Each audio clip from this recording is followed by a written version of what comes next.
So hello everyone, and in this video we will do about the HTML tutorial. So we will start with VS Code. So for VS Code and for doing the code in the VS Code, we have to download it first. So how to download it? Just search Visual Studio Code. So I have searched it here, and then you will get first link here.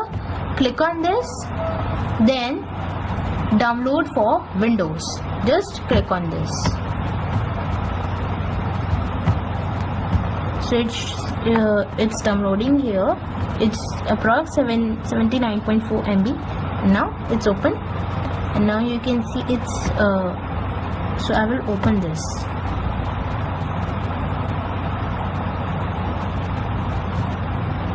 So it's showing here.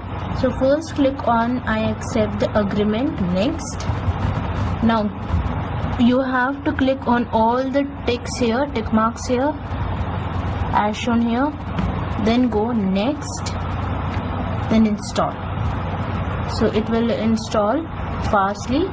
So I have already downloaded the Visual Code in the past, so we will do it.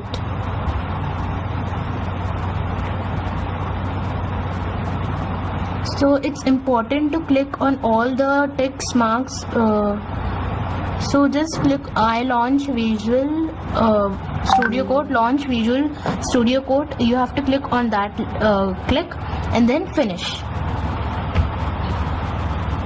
Then it will be opened.